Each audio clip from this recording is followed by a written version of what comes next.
बात करेंगे अफसर तुम ही हो कल के, या सीधे बात करेंगे भावी अफसरों से।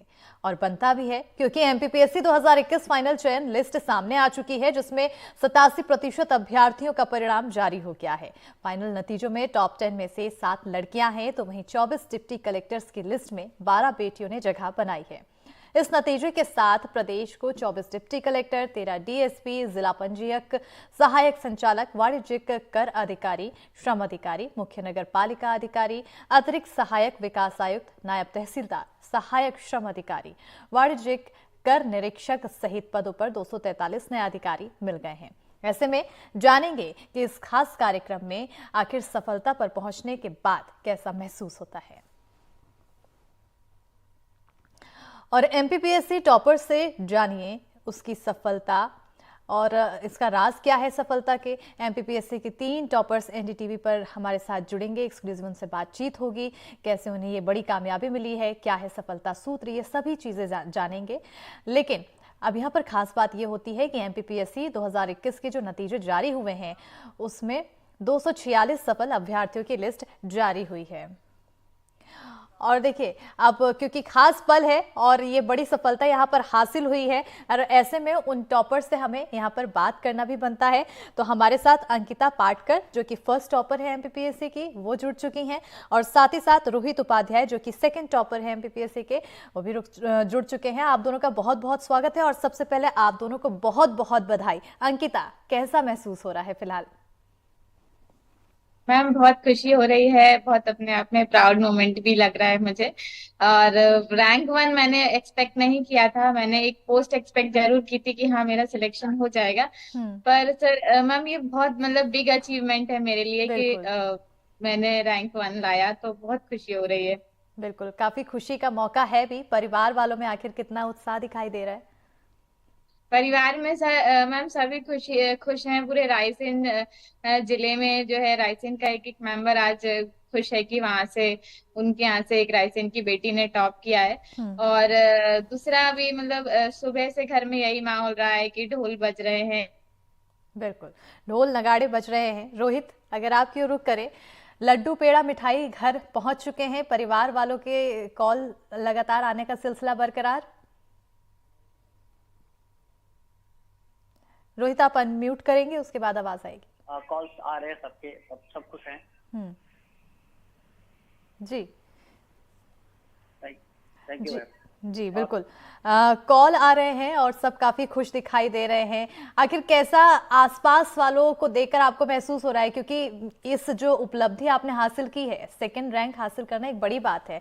आसपास भी इसको सॉरी लेकर मैम, लोग काफी खुश होंगे। स्मॉल करेक्शन, सेकंड रैंक नहीं है मेरी। हम्म। सेकंड रैंक वाले जो सर है शायद वो अभी अवेलेबल नहीं है। हम्म। बस मेरा सिलेक्शन हुआ है। अच्छा, तभी अगर सिलेक्शन भी होता है तो ये भी बहुत बड़ी बात है।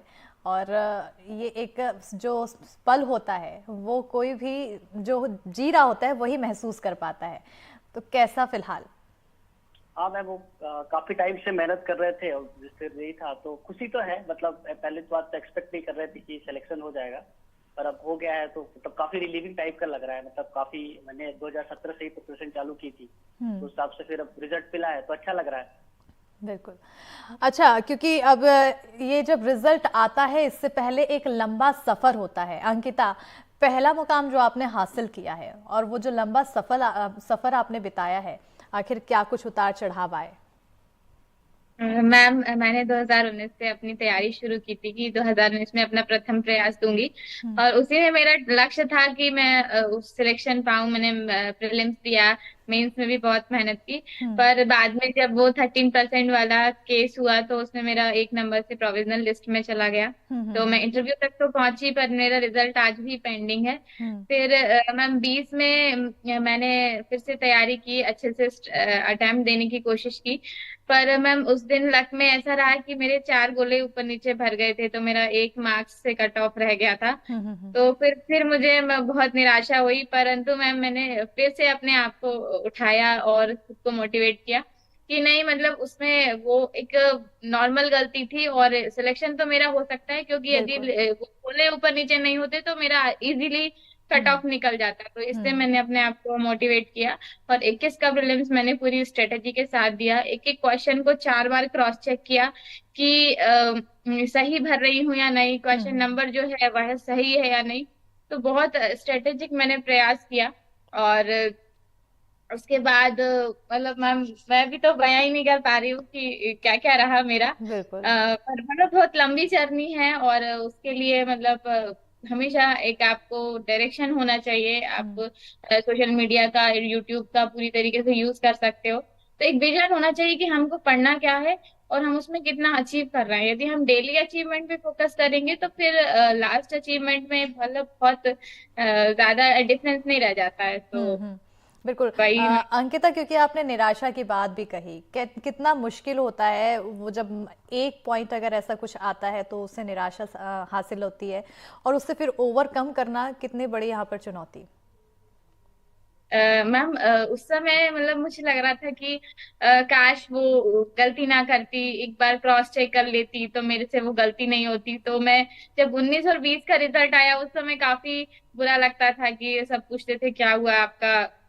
और फिर उस बिल्कुल। समय मुझे दुख होता था कि कुछ छोटी सी सिली मिस्टेक्स की वजह से मेरा नहीं हो पाया।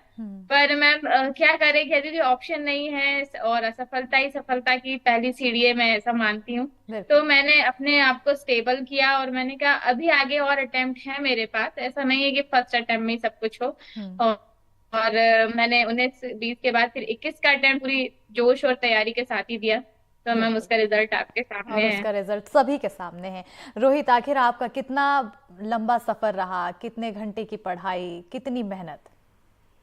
मैंने भी यस मैम मैम। के साथ ही चालू किया था। 2019 में मेरा पहला अटेम्प्ट था। मेरा उस टाइम मेंस क्वालिफाई नहीं हुआ था। फिर 2020 में मेरा प्रोविजनल था तो मैंने इंटरव्यू दिया था, तो ये रिजल्ट अभी अवेटेड है। फिर 2021 में था कि मतलब मेरी प्रायोरिटी, मैं थोड़ा धीरे चलता हूँ, मेरी प्रायोरिटी ये थी कि बस 2021 में मेरा मेंस निकल जाए। तो मैंने उसी हिसाब से बस मेंस से ही फोकस किया था। और मैं सही बोलूँ तो सिलेक्शन का एक्सपेक्ट भी नहीं कर रहा था कि सिलेक्शन होगा, पर पेस मतलब इम्प्रूव कर लिया था मैंने, तो मेंस में हो गया। और पढ़ाई मतलब जब चालू की थी मैंने तो 8 से 10 घंटे पढ़ता था। फिर धीरे धीरे सैचुरेशन आ जाता है तो 6 से 8 घंटे पे आ गया था। फिर अभी तो 4 से 6 घंटे चल रही थी पढ़ाई। पर अब ये है कि सिलेक्शन हो गया है तो फिर अब पढ़ने का भी मन कर रहा है, फिर आगे एग्जाम से तो अब अभी तो सही चल रहा है। बिल्कुल। पढ़ाई के दौरान कौन सा ऐसा सब्जेक्ट जिसमें सबसे ज्यादा परेशानी हुई रोहित आपको। मैम जैसे एमपीपीएससी में अगर मुझे प्रॉब्लम गई तो मैथ्स पे सबसे ज्यादा प्रॉब्लम गई। और फिर मैथ्स के मुझे अभी लास्ट अटेम्प्ट तक मैथ्स के क्वेश्चन नहीं बने मुझे। पर ये कि फिर बाकी सब्जेक्ट से मैंने कंपनसेट कर लिया था। पर हाँ, मैथ्स में मुझे इशू गया। आखिर कितने घंटे आप पढ़ा करते हैं। मैम जैसा कि बताया, मैं शुरू में तो मैं 10 से 12 घंटे पढ़ रहा था, फिर धीरे धीरे सैचुरेशन आ जाता है तो 8 घंटे। फिर अभी लास्ट 6 मंथ से तो मैं 6 घंटे से 8 घंटे ही मैनेज कर पा रहा था। मतलब वो विद टाइम चीजें मतलब वो मोटिवेशन थोड़ा डाउन हो जाता है। पर अभी रिजल्ट आ गया है तो अब दोबारा पढ़ने का मन कर रहा है। बिल्कुल। तो आगे आप और भी अच्छी रैंक लाने के प्रयास करते हुए नजर आएंगे यानी कि रोहित। हाँ मैम, जैसे आज ही अब रिजल्ट आ गया है मेंस 2022 का, तो हो गया है तो कोशिश करेंगे कि आगे भी प्रिपेयर करते रहें। बिल्कुल। अंकिता, रैंक 1 लाने के लिए आपने आखिर कितने घंटे की पढ़ाई की। मैम मैंने तैयारी अपने सिलेक्शन के लिए की थी, रैंक 1 का एक्सपेक्ट करके नहीं की थी। तो मेरा टारगेट तो मैम ये रहा था कि मैं मेंस में ज्यादा से ज्यादा स्कोर करूँ, ज्यादा से ज्यादा, क्योंकि मेरा कंटेंट बहुत लिमिटेड था। और मैं चाहती थी कि जो मुझसे बन रहा है उसमें मेरी मार्किंग अच्छी हो जाए, क्योंकि 10 to 20% मेंस में भी, प्रीलिम्स में भी ऐसे क्वेश्चन आना ही है जो हमसे नहीं बनेंगे, किसी से भी नहीं बनेंगे। तो उसमें घबराने की बजाय हम जो जितना लिख के आ रहे हैं उसमें बहुत अच्छा लिख के आए। तो मेरी ये कोशिश रही। तो मैं जैसे बिल्कुल, तो जो कोशिश थी उसी कोशिश के हिसाब से आप एक एक कदम, एक एक स्टेप्स आगे रखती चली गई। रोहित, परिवार का सबसे बड़ा योगदान होता है जब आप किसी भी परीक्षा में सफल होते हैं। परिवार की तरफ से आपको कितना योगदान मिला, किस तरह से आपका रहा पूरा पारिवारिक जीवन, आखिर बैकग्राउंड क्या कुछ परिवार का। मैं फैमिली में मैं बहुत फॉर्चुनेट था, मतलब मेरी जॉइंट फैमिली थी। तो और मैं ननिहाल, तो मैंने पढ़ाई अपनी ननिहाल से की है। तो मतलब मुझे दोनों साइड का सपोर्ट था। और सबसे बड़ी था कि मेरी जॉइंट फैमिली थी तो हमारा 50-60 लोगों का परिवार था। तो मतलब वैक्यूम कभी लाइफ में आया ही नहीं, मतलब हमेशा लोग रहते थे। तो वहां से सपोर्ट मिला। और फिर फैमिली थी, मम्मी मेरी गवर्नमेंट टीचर हैं, और मेरे दादाजी फार्मर रहे और पॉलिटिकल लीडर थे, और मेरे नाना जी सिंगरौली में शास्त्री थे। तो वहां से मतलब फैमिली का सपोर्ट काफी अच्छा था, और सबसे बड़ी बात है कि मतलब काफी मतलब बड़ी फैमिली थी, तो वैक्यूम नहीं आया, तो मतलब एक मोरल कभी डाउन हुआ नहीं, मोटिवेशन का मतलब कि अपना बना रहता था, लोगों से बातचीत हो जाती थी, हंसी मजाक हो जाता था, तो मतलब फैमिली मतलब एज अ बैकबोन खड़ा रहा। बिल्कुल, परिवार हमेशा बैकबोन होता है। लेकिन आपने क्योंकि बताया कि काफ़ी बड़ी फैमिली थी, तो ऐसे में पढ़ाई के दौरान किसी तरह की परेशानी नहीं हुई? क्योंकि जब आपस में सारे बैठे और उसके बाद गप्पे गपशप, लेकिन उस दौरान आपको पढ़ना है। नहीं, मैं उन तो मतलब अभी प्रिपरेशन के लिए तो मैं प्रयागराज में था, तो वहां था, तो उस पे इशू नहीं किया। हाँ, वो तो गर्मी की छुट्टी उट्टी होती थी तो अपन मिल जाते थे, तब बातचीत हो जाती थी। बस पढ़ने के लिए तो फिर एक अपना कमरा था, तो फिर दिक्कत नहीं जाती थी, और फिर तो आदमी बातचीत करके भी बहुत चीजें सीख जाता है। बिल्कुल। अंकिता, अगर आपके परिवार की बात करें, कितना ज़्यादा सपोर्ट आपको आपके परिवार की तरफ से मिला? और कई बार ऐसा पड़ाव आता है कि आपको आसपास के लोग डिमोटिवेट भी करते हैं, क्या ऐसा भी कुछ आपने फेस किया? मोटिवेशन के फैक्टर में तो जैसा अभी रोहित जी ने बताया कि उनकी मम्मी भी गवर्नमेंट टीचर थी, तो मेरी मम्मी भी गवर्नमेंट टीचर ही थी, अभी रिटायर्ड हुई हैं।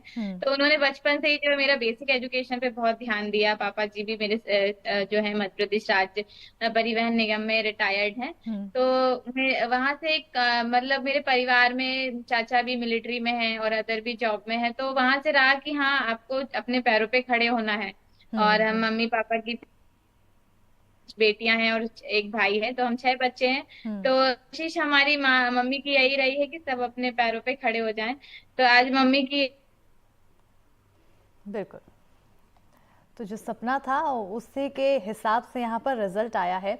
और रोहित, लगातार देखिए हम परिवार की बातें तो कर रहे हैं, किस तरह से आपने पढ़ाई की, कितना लंबा सफ़र रहा, ये तो जानने की कोशिश कर रहे हैं। लेकिन जब भी कोई टॉपर हमारे साथ जुड़ता है, हमारी मंशा ये जानने की होती है कि आखिर उनका सोर्स ऑफ एंटरटेनमेंट क्या होता है, कि आप लोग पूरे टाइम से पढ़ाई पढ़ाई करते रहते हैं?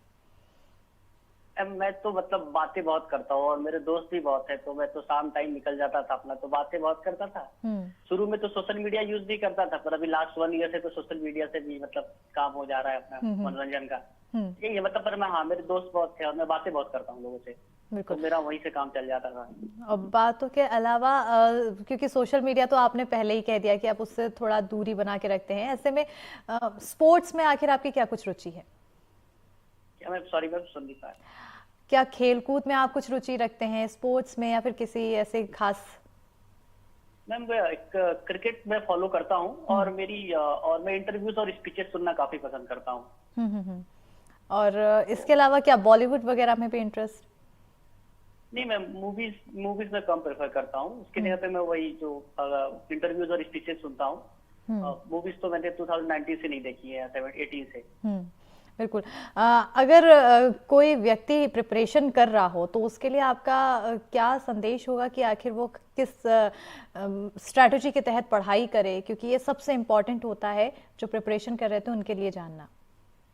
अब जैसे एमपीपीएससी है, तो एमपीपीएससी में प्रिपरेशन के लिए इम्पोर्टेंट है कि आप सिलेबस स्पेसिफिक हो। जैसे कि मैं अगर अपनी गलती बताऊं, तो मैंने बहुत ब्रॉडर पर्सपेक्टिव में पढ़ लिया था। इससे तो मतलब नॉलेज गेन तो होता है, पर वो एग्जाम क्वालिफाई करने में दिक्कत जाती। तो पहला आप सिलेबस के हिसाब से स्पेसिफिक पढ़ो, और मतलब जो आपके कंटेंट है, तो इसमें कंफ्यूजन होता है एमपीपीएससी और यूपीएससी की वजह से। तो कई बार क्या होता है, यूपीएससी के कंटेंट बहुत ज्यादा अवेलेबल है, और उसको एमपीपीएससी से फाइन ट्यून करना इंपॉर्टेंट है। फिर आप एमपी की जो इंदौर में जो भी कोचिंग है, वहां से एक आप मटेरियल उठाओ, वो आपको वहां से नॉलेज मिलेगा। और सबसे मेंस के लिए सबसे इम्पोर्टेंस है टेस्ट सीरीज का। मतलब वैसे कि मैंने शुरू में पढ़ा हुआ था, पर मैंने टेस्ट नहीं लिखे थे, तो मेरा एकदम पहला अटेम्प्ट एकदम डिबैकल हो गया था। तो आप टेस्ट अगर आप जितनी ज्यादा टेस्ट सीरीज लगाओगे शुरू में, मतलब अगर आपने 40-50 टेस्ट लिख दिए हैं, तो आपका मेंस तो क्लियर आराम से हो जाएगा। तो मतलब यही कि मतलब आप स्पेसिफिक पढ़ो, और इस सब्जेक्ट के सिलेबस के हिसाब से पढ़ो। और सबसे जैसे कि एक है कि आप नोट्स बना लो, क्योंकि मैंने ये भी मिस्टेक की थी, मैंने नोट्स नहीं बनाए थे, तो लास्ट टाइम रिवीजन में मुझे बहुत इशू जाता था। तो आप नोट्स बना लो, सिलेबस स्पेसिफिक रहो, और टेस्ट सीरीज लिखो, आप टेस्ट लिखो, और फिर पीयर भी अच्छा, अगर आप ग्रुप अच्छा बना सकते हो फ्रेंड्स के, जैसे मुझे काफी हेल्प मिली, जैसे इंदौर में मैं था तो मुझे काफी ग्रुप में काफी हेल्प मिली। पर ये है कि पर ग्रुप में स्टडी आप तभी करो जब आपका फाउंडेशन हो गया है। बिल्कुल तो ये मतलब बेसिक चीजें हैं, बाकी तो मार्केट में चीजें अवेलेबल है तो वहां से हो जाती हैं चीजें। बिल्कुल। रोहित, क्योंकि कई लोगों को सब्जेक्ट सिलेक्शन में भी काफ़ी परेशानी आती है, ऐसे में कितनी बड़ी ये परेशानी, आखिर इससे कैसे निपटें? एमपीपीएससी में अच्छी बात यह है कि ऑप्शनल नहीं है, मतलब आपको सारे सब्जेक्ट ही पढ़ने हैं। तो इसमें तो हाँ, यूपीएससी में इशू आती है, तो यूपीएससी में तो आपको अपने इंटरेस्ट को ही फॉलो करना रहता है कि आपको कौन सा सब्जेक्ट चूज करना है। और फिर आप एक बार भी होता है कि आप देख रहे हो सिलेक्शन रेट किसके हैं, किस सब्जेक्ट के ज्यादा हैं। पर एमपीपीएससी में सब्जेक्ट सिलेक्शन का इशू नहीं है, तो थोड़ा इजी पड़ता है। बिल्कुल। क्या आपने यूपीएससी की भी प्रिपरेशन की है और इसका भी लेकर कुछ सपना? मैम यूपीएससी की प्रिपरेशन तो नहीं करी है, हाँ, पर अब एमपीपीएससी के अटेम्प्ट अब यहीं से कर रहा हूँ खत्म, अब चालू करूंगा, यूपीएससी की तैयारी चालू करूंगा मैम। बिल्कुल। आने वाले कल में और आपने आखिर क्या कुछ सोच रखा है? मैम यही है कि मतलब जो सिविल सर्विसेज में मेन आने का ये था कि थोड़ा मतलब समाज में काम करना है, तो हो सकता है 40-45 ईयर्स के बाद मैं कोशिश रहेगी कि कोई एनजीओ के थ्रू काम करूं। पर अभी तो जो जॉब लगी है उसी में फोकस करूंगा। पर हाँ, 40-45 ईयर के बाद, मतलब एज के बाद मैं कैरियर स्विच करूंगा, तो मोस्ट प्रोबेबली कोई एनजीओ, सिविल सर्विसेज या कहीं विलेज में सेटल होने का सोचा है। वैसे मतलब मन तो है कि बालाघाट, मंडला, डिंडोरी जिसको बोलते हैं बीडीए ट्रायंगल, वहीं जाने की इच्छा है। बाकी देखते हैं क्या होता है। बिल्कुल।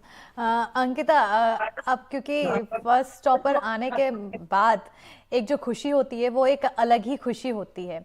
अब आने वाले सालों में आप अपने आप को कहाँ देखती हैं और क्या कुछ आपने सोच रखा है, क्योंकि अभी आपने पहली रैंक हासिल की, क्या अब यूपीएससी की भी प्रिपरेशन को लेकर आप कुछ मंशा बना रही हैं या फिर अन्य कुछ तैयारी? यस मैम, मैंने अभी तो यूपीएससी का स्ट्रेटेजी का अटेम्प्ट नहीं दिया है, पर मैं फ्यूचर में मौका मिलता है तो मैं जरूर दूंगी। और अभी जो मुझे लग रहा है कि अभी जो फाइनल मेरा जो ड्रीम था कि एमपीपीएससी में मुझे क्लियर करना है, वो मेरा पूरा हो गया है। मतलब मेरा पहले से टारगेट था कि एमपीपीएससी में कोई भी पोस्ट मिल जाती है फिर मैं यूपीएससी का स्ट्रेटेजिक प्रयास करती रहूंगी। तो अभी मुझे रैंक 1 ही मिल गया है, तो अब एमपीपीएससी से मेरा जो है फर्दर अटेम्प्ट नहीं होगा। अब मैं आगे सेंट्रल सर्विसेज में ही ट्राई करूंगी। और मैं भी मतलब अब जैसा कि रोहित जी ने बताया, तो मैं भी अपने आप को मतलब चाहती हूँ कि कुछ सोशल सर्विसेज में आगे जाऊं और जब भी फील्ड में रहूं, जैसे जो भी काम रहेगा तो उसमें मैं एजुकेशन और बच्चों के प्राइमरी एजुकेशन पे ज्यादा फोकस करना चाहती हूँ, क्योंकि प्राइमरी टीचर रहते हुए मैंने उस चीज फेस किया है, तो मैं वहां कार्य करना है। बिल्कुल। समाज में अगर किसी बदलाव को लेकर आप सोचे तो क्या ऐसा बदलाव आप आने वाले समय में करना चाहेंगी, ऐसा कुछ? यस मैम, जो गांव में अभी जो कई समस्याएं हैं, जैसे अभी भी बैकवर्डनेस है फीमेल का, जो है मतलब काफी सेंट्रल लेवल पर, पॉलिटिकल लेवल पर भी हमने काफी फीमेल्स को आगे कर दिया है। पर जो एक्चुअल ग्राउंड लेवल है, क्योंकि मैं अभी जनपद में कार्यरत करती हूँ, तो मेरे अंडर में अभी 13-14 ग्राम पंचायत आती हैं, तो मैंने वहाँ की फील्ड विजिट की है। वहाँ पे महसूस किया है कि जो फीमेल हैं वो बहुत आगे बढ़कर नहीं आती हैं, या फिर जो महिला सरपंच है तो भी वहाँ पर पति प्रधान का ही ज्यादा देखा जा रहा है। तो मैं चाहती हूँ कि ये समाज में सोच बदलने की जरूरत है और महिलाओं को आगे आने की आवश्यकता है मैम। बिल्कुल, तो महिलाओं को ये मेरा सशक्त करने की आपकी मंशा है और एक बहुत अच्छी मंशा है, क्योंकि प्रधानमंत्री नरेंद्र मोदी भी इसी मंशा के तहत आगे बढ़ते हुए नजर आ रहे हैं। रोहित, अगर आपकी बात की जाए, समाज में क्या कुछ ऐसा बदलाव आप आने वाले समय में लाना चाहेंगे, क्या आप सोचते हैं? मैं ट्राइबल एरिया में काम करना चाहूंगा, ट्राइबल इंटीग्रेशन और एंटी नक्सल, मतलब मेरी प्रेफरेंस इसीलिए पहली डीएसपी थी, अब अनफॉर्चुनेटली मिला नहीं है।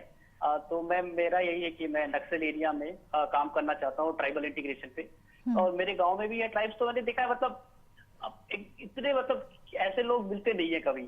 तो फिर वही है कि मैंने सोचा है कि मतलब वही बालाघाट, मंडला, डिंडोरी, मतलब मैंने एरिया अपना चूज करके रखा है। अब जब भी सेवा करने का मौका मिलेगा मैं वहीं जाऊंगा। तो वही है, एंटी नक्सल ऑपरेशंस में और ट्राइबल इंटीग्रेशन मतलब मेरी पहली प्रायोरिटी है मैम। बिल्कुल, और ये एक बड़ी समस्या भी मध्य प्रदेश में देखने को मिलती है, मध्य प्रदेश से जुड़ा हुआ क्योंकि छत्तीसगढ़ है, तो ऐसे में आसपास के एरिया को काफी इससे इफेक्ट देखने को मिलता है।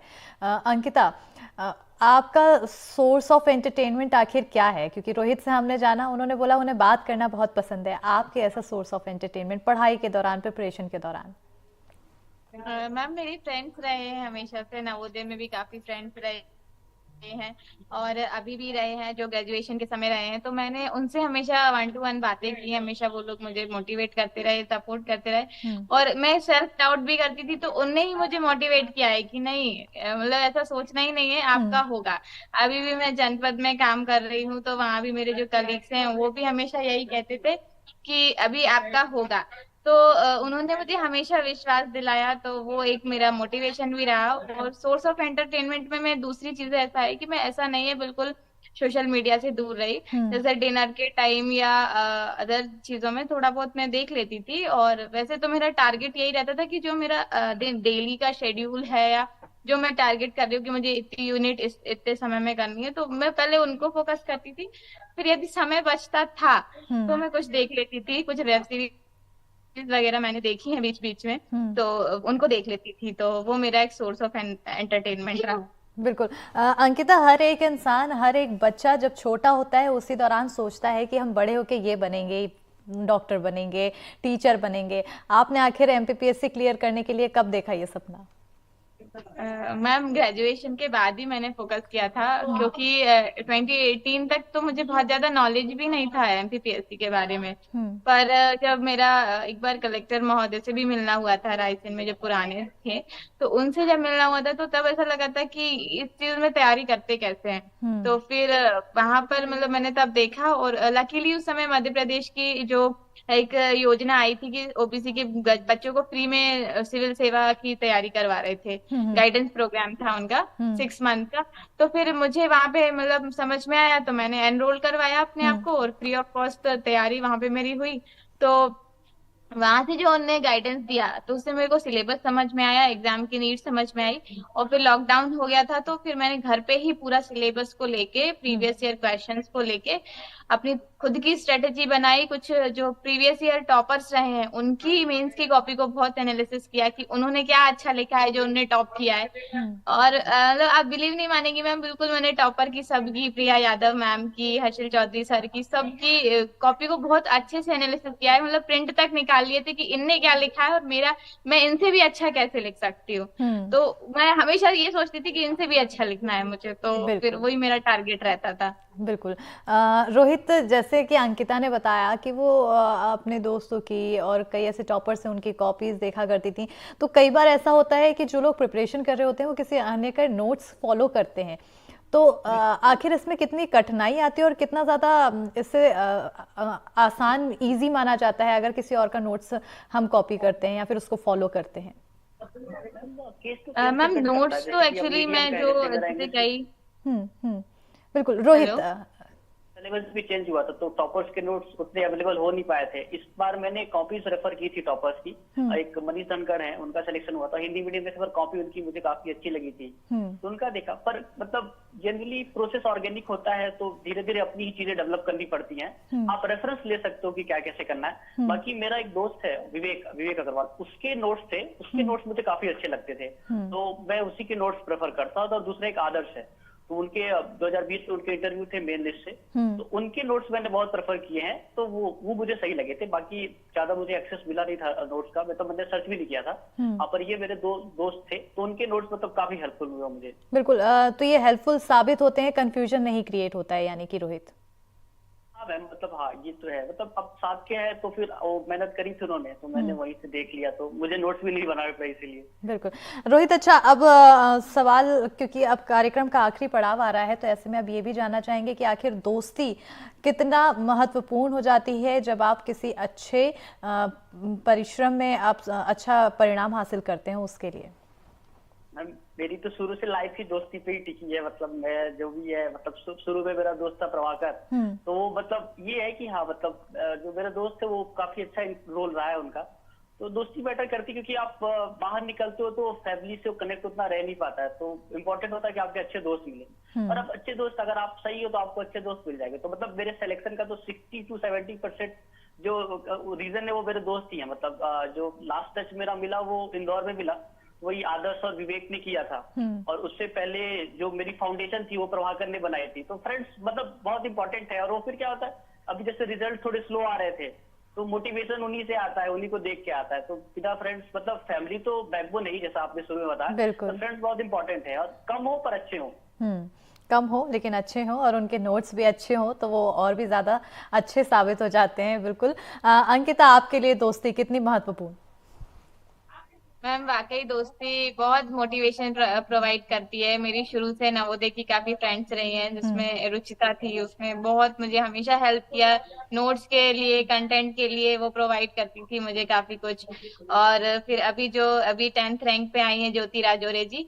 हमने तो दोनों ने साथ में ही मेंस की तैयारी की थी। मतलब हम रोज सुबह से शाम बैठ जाते थे कि दीदी आज आप अपन को इतना टॉपिक करना है और अपन को ऐसे मेंस में लिखना है, ये पॉइंट्स है, ये यदि क्वेश्चन है, कोई सा भी नया क्वेश्चन हमको मिलता था तो अपन इसमें क्या लिखेंगे, कौन से पॉइंट ऐड करेंगे। बिल्कुल।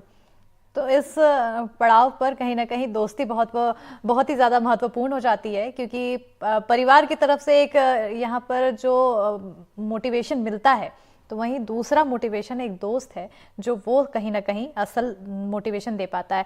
आप दोनों से ही मेरा एक आखिरी सवाल ये होगा कि अगर आप आने वाले अब जो प्रिपरेशन कर रहे हैं उन लोगों को कुछ मोटिवेशन और कुछ ऐसे खास टिप्स देना चाहें तो क्या होगा? रोहित।